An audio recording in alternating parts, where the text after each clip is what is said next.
So today we are talking about forgiveness, and for the next 2 weeks, actually, we're talking at least 2 weeks. Actually, it's probably going to be more, but for at least the next 2 weeks, we're going to be talking about healing.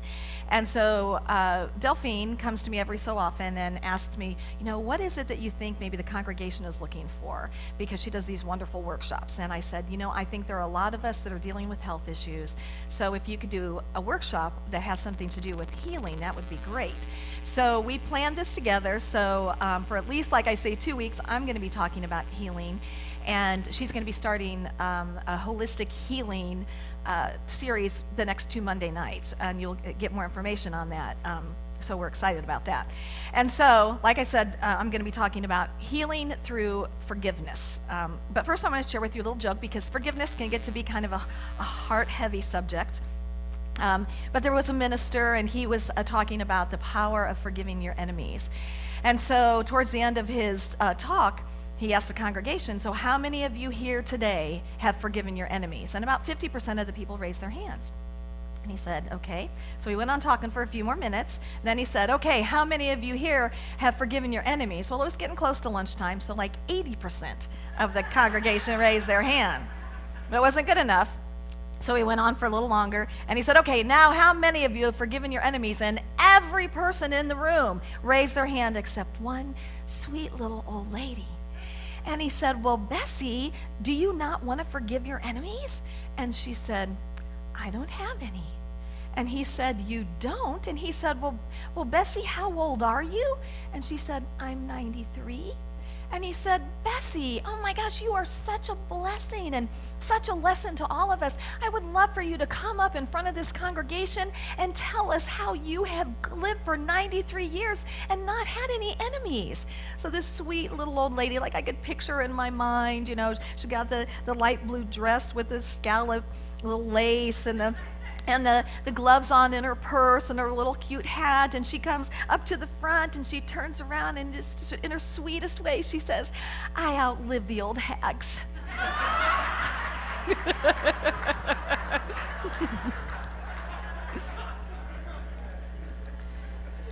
That may be all the laughter for today, I just want you to know, so take it in. So we're not talking about that kind of forgiveness today is the point. That's not the forgiveness we're talking about. So last week, if you were here, I talked about, we were talking about, of course, Easter and the cross. And I shared that, for a long time, and I know a lot of other people felt the same way, that the cross represented, especially the cross with Jesus hanging on it, represented sacrifice and pain and blood and suffering, and it represented that we were sinners, and that somebody had to do something for us in order for us to even have a chance to ever get into heaven. And through a beautiful reading out of the book Eternal Life by John Shelby Spong, totally shifted my perspective of the cross.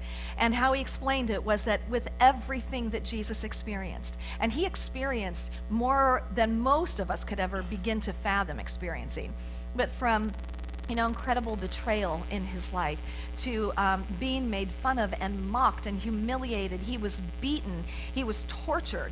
His clothes were sold, and a mocking king's robe was put on him. He had to carry the cross on his back, to the point of literally being nailed to a cross. I mean, we say those words, we don't think about really the enormity of that experience that he had. And yet, after all of that, it has some of his very last words as he is getting ready to transcend that physical body was, Father, forgive them, for they know not what they do. And what Bishop John Shelby Spong helped me to see was that the cross was the epitome of love. Those final moments in his life, it was the pure expression of love and what God is, and that is that expression of love. And that he didn't say that for himself. He said that for everyone else around, so that they could see that no matter what you have done to me, it will not define me in any negative way, because I am love, and that's what I will express. And so that's how we're going to journey into today, is with that deep awareness that love is the answer, and love is the great healer, and that love ultimately can heal us. It can heal us on all levels of our life and our experience. So let's first talk about how holding unforgiveness, whether it's unforgiveness of ourselves, which show up as shame and guilt, or unforgiveness of others, and how it affects us physically. Now, I got to tell you that I had this whole list of ailments that could come from harboring unforgiveness, and then I went to a website that Sean had suggested, and I love this because this kind of summed it up for me. It was from Heart Healthy Living, and it was an article by Becky Mollenkamp. She said, forgiveness research is fairly new, but the findings so far are compelling. Anger-prone people were 3 times more likely to have heart attacks or bypass surgery than less angry folks, according to a study that was published in Circulation magazine with 13,000 men and women. A University of Pittsburgh study of 680 women with chest pain found those who harbored feelings of anger were 4 times more likely to have unhealthy cholesterol levels and a higher body mass index, both of which are linked to heart disease. Well, when I read just that little bit right there, I thought, that's it. We don't have our heart, we don't have life. And how interesting is it that our heart space is linked directly to love? And if somewhere along the way we are withholding that love, we are blocking that love, we are literally blocking that flow of energy in our spiritual experience, it will show up in our physical experience. 2 quotes that I really love. One is, one who hates another digs 2 graves. And the other one that I've always loved is, resentment is like taking poison and expecting or hoping that the other person will die. And it really is that powerful, and I really want to get that across today, that our journey today is to open ourselves up to being willing to get rid of this stuff from our lives, get rid of the resentment and the anger and the pain that goes along with it.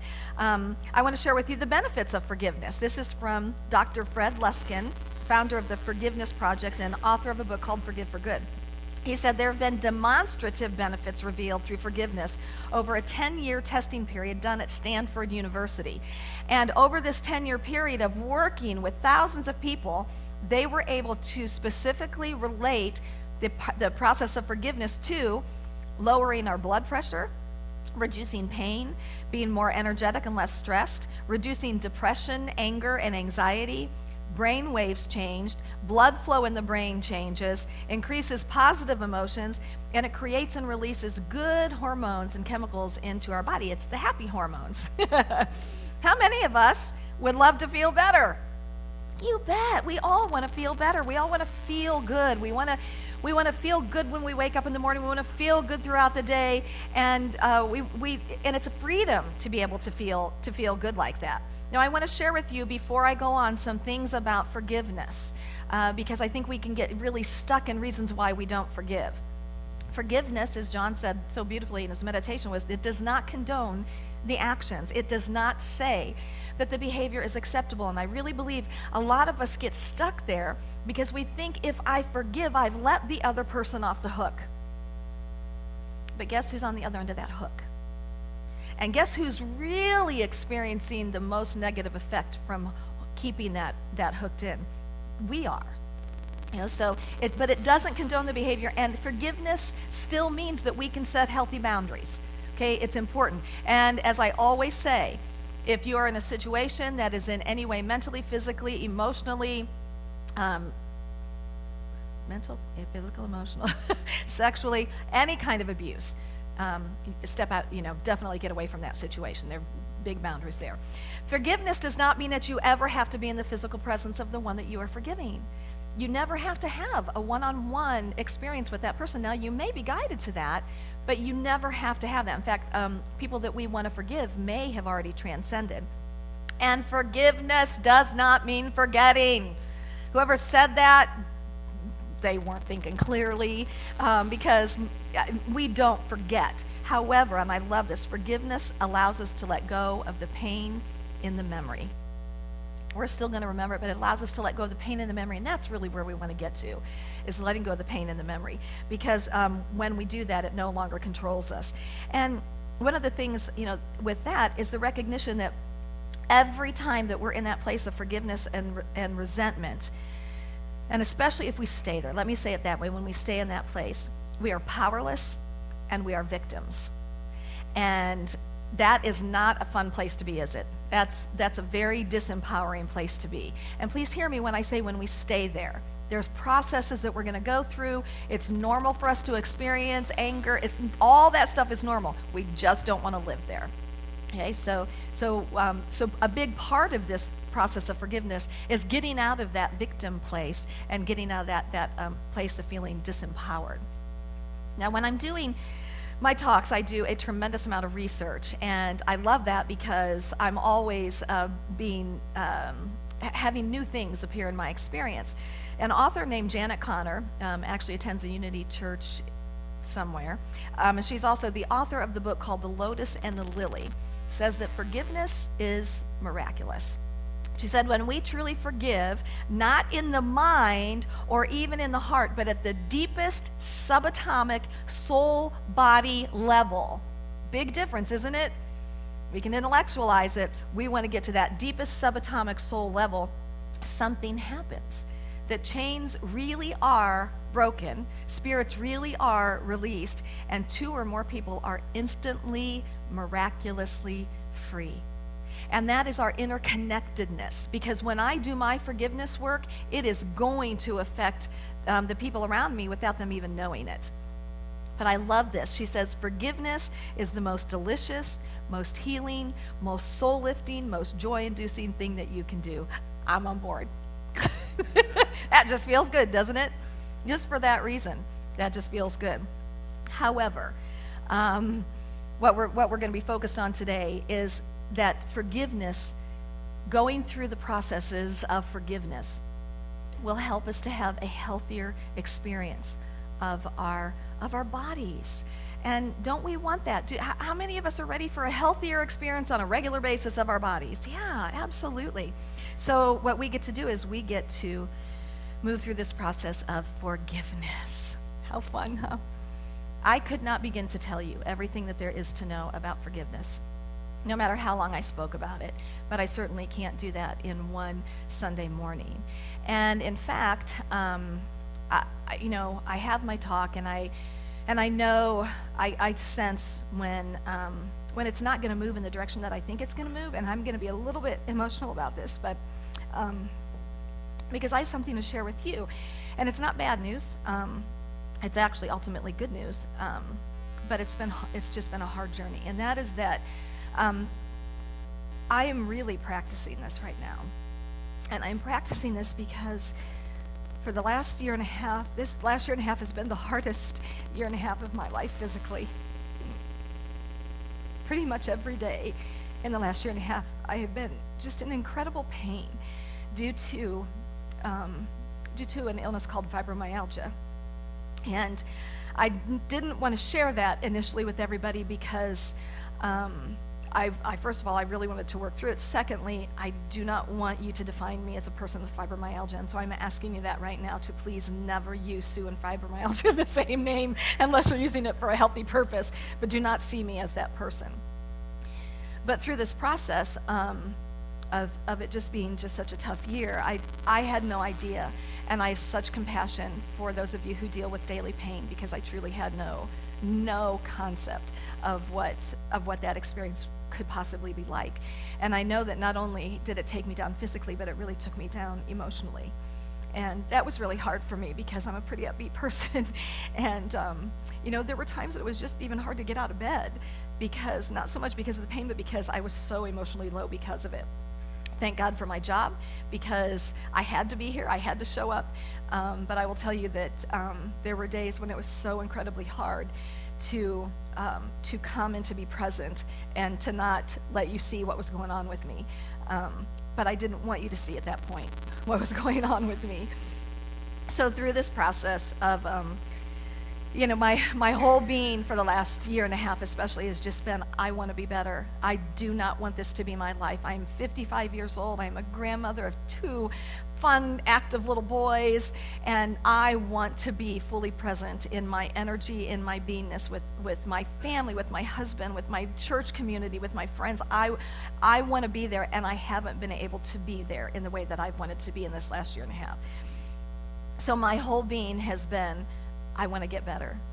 And how do I do that? And there's no one easy answer in this. I want to say that first. And we're going to talk about various modalities in the next weeks. Today, what I want to talk about is forgiveness, because I'm a firm believer that things that manifest in my body are directly related to my experiences of life and how I've handled them. And I did not handle the experiences of my life well because I didn't have the tools. I didn't know how to. And so I've had some experiences that were very, very painful experiences, and I didn't talk about it. I didn't talk about it to anybody. In fact, when things finally came out in the open, my very best and dearest friends just were shocked. They had no idea because I pulled it in. I took all that pain into my body, and that's where I kept it. And so I didn't have good coping mechanisms through that process. I didn't realize that I needed to have somebody that I could safely go and talk to. And when I say safely, that's going to be different for every one of us. Safe for me was somebody who was not going to try to get me to get out of a situation I wasn't ready to get out of. Somebody who wasn't going to make somebody else bad or wrong, but that would just be there to hear me and support me. So that's going to look different for every one of us. So through this process, I've been doing different things, but one of the things that I recognized is that I can get my physical body back, but if I don't heal my spirit, if I don't heal all the stuff that's led up to this, then I'm going to go right back into that same place. And so first, what I want to tell you is that I have been working with different modalities. The most recent one has been acupuncture with Chinese medicine. I was going to say Hawaiian medicine, but Chinese medicine. And for the first time in almost a year and a half, the last 5 days, I have been virtually pain-free. After this is my 6th week of this process. So this is hopeful, really hopeful for me that I'm well, I've had almost 5 days of no pain. Hugely hopeful. And I've got to work my stuff. So for me, what I did was I decided I needed a personal counselor. I needed somebody that I could go to that could help me work through these things. So I want to ask you, how many of you here have worked through Delphine Rossi's, the program that she has, the grief recovery process? And how was it? Incredibly healing, wasn't it? I'm working personally with Delphine right now on that very process. And part of that process is that I'm looking at various things in relationship over, and I'm not pointing to you. I'm pointing to the past. I thought, well, I walked right over to him and went, in relationship. I'm coming over here, in relationship. And here's the thing about unforgiveness. I thought I had forgiven. And the reason I thought I'd forgiven was that I was able to look at an experience that I had for many, many years. And after I stepped away from that experience, I was able to get myself to that place where I was actually in gratitude for it, where I was actually able even to go to the person and say, thank you. Because without this, I would not be who I am today.